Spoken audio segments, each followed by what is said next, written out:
जय श्री कृष्णा। आइए आज बात करते हैं कि खरमास कब से लग रहा है और इसके नियम और विधि विधान क्या है। खरमास का आरंभ 16 दिसंबर से होगा और यह 15 जनवरी को मकर संक्रांति पर समाप्त हो जाएगा। खरमास में शादी, विवाह, मुंडन और गृह प्रवेश जैसे सभी संस्कार नहीं होते हैं। खरमास मकर संक्रांति के बाद समाप्त होता है और इसके समाप्त होते ही सभी शुभ कार्य फिर से आरंभ हो जाते हैं। आइए अब इसके बारे में विस्तार से बात करते हैं। खरमास जब सूर्य धनु राशि में प्रवेश करते हैं उस दिन से प्रारंभ होता है। खरमास इस साल 16 दिसंबर 2023 से शुरू होकर 15 जनवरी 2024 तक रहेगा। इस दौरान कोई भी धार्मिक कार्य नहीं किया जाता। ज्योतिष मान्यता के अनुसार सूर्य के धनु राशि में प्रवेश करने के साथ खरमास प्रारंभ हो जाता है और यह सूर्य के मकर राशि में आने पर समाप्त होता है। मतलब इस दिन 16 दिसंबर को सूर्य धनु राशि में प्रवेश करेंगे और इस दिन धनु संक्रांति होगी।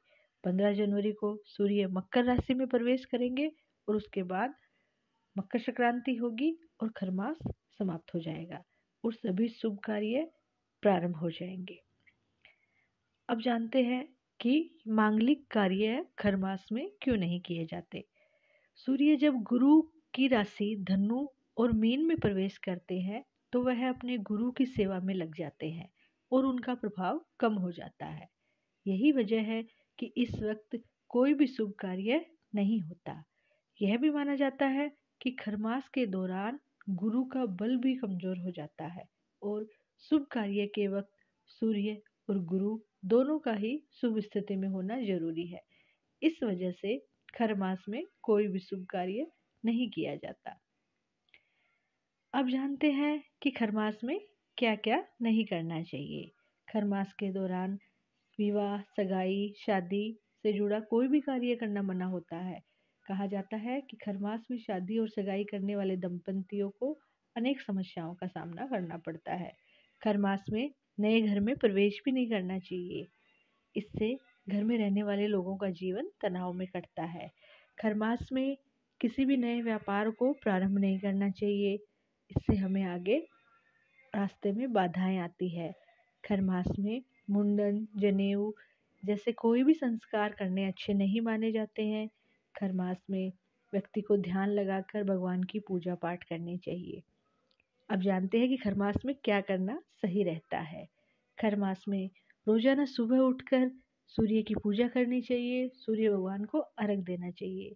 खरमास में जप, तप, दान आदि करने से जीवन में अनेक प्रकार के कष्ट समाप्त होते हैं। खरमास में गाय, गुरु, ब्राह्मण और सन्यासियों की सेवा करनी चाहिए। पवित्र नदियों में स्नान करना चाहिए। इससे हमें पुण्य की प्राप्ति होती है। खरमास में हमें किसी भी पवित्र तीर्थ स्थान की यात्रा करने से विशेष पुण्य की प्राप्ति होती है।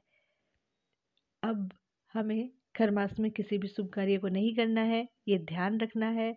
कल से खरमास शुरू हो जाएगा। जय श्री कृष्णा। धन्यवाद। राधे राधे।